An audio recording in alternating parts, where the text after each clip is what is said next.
ვინც დაინტერესებულები ხართ ასტროლოგიით, ასტროლოგიის შესწავლით, ან პირადი საკუთარი რუკის გარჩევით და ნელა მომყვებით, ესე რომ ვთქვათ, ან სხვა ვიდეოს მიყვებით, მგონია რომ ძალიან დაგაინტერესებთ ერთი მნიშვნელოვანი საკითხის განხილვა. ცოტა ისეთი კუთხით მინდა შემოგთავაზოთ პირად რუკაში ჩაღრმავება, ცოტა განსხვავებული კუთხით.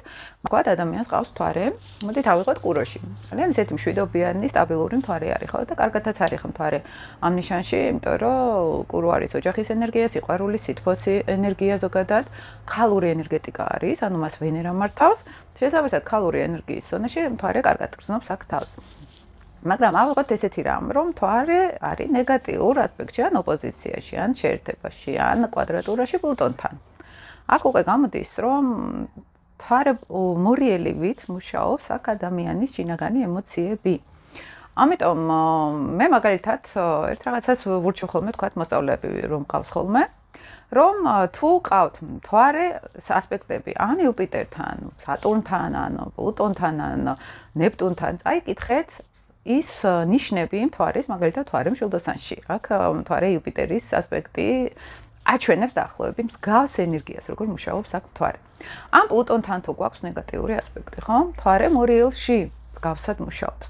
რაც უფრო მთვარე ჩართული არის ასპექტებში სხვადასხვა პლანეტებთან, მით უფრო ეს ადამიანი არის შინაგანად ემოციურად მრავალფეროვანი, თავის ტრაუმებით, თავის ნეგატივით და თავის პოზიტივით, თავის მრავალფეროვანი შინაგანი სამყაროთი და ცვალებადი ემოციური ფონით.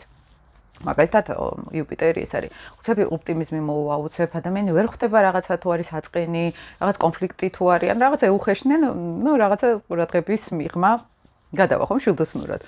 მერე უცებ სატურნი შემოდის, ხო? შეიძლება ადამიანი მკაცრი, დისციპლინირებულია, ან პირიქით რაღაც იძულების განცდები აქვს ოჯახში განსაკუთრებით და შეიდა ხასიათის პრობლემები, სატურნული, მაგალითად, ცოტა მელანქოლია, ცოტა დეპრესიულობა, პასიურობა, ან სიზარმაცე ხანდახან, ხო?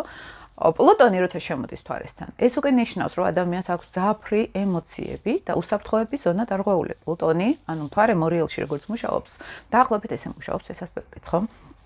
ამიტომ ვისაც აქვს ესეთი ასპექტები, მაგალითად შეუძლია კარგად გაუგოს, ვისაც მთვარე მორიელში ყავს. ან მთვარე მორიელში, როდესაც არც ისე კარგი მდებარეობა, ხო? ომის ენერგია არის მორიელი, უსაფრთხოების ზონა არის და მთვარე მანდ რო ხდება, ეს ადამიანი ძალიან მძაფრად, საშიშად ახიქვამს გარე სამყაროს და ბევრი კომპლექსები შეიძლება ემოციურად ჩამოუყალიბდეს, ხო? და შეიძლება უთხრას მთვარე კუროს, შენ რა გიჭირს? შენიერი მთვარე ყავს ამ დროს პლუტონთან ამ ადამიანს შეიძლება მთვარე კუროს ადამიანს გქონდეს ნეგატიური ასპექტი. აქ უკვე ვლინდება ის, რომ ზუსტად შეიძლება ესმის ადამიანს, რას გრძნობენ მთვარე მორიელები. რატომ საუბრობ მთვარეზე და არა მზეზე?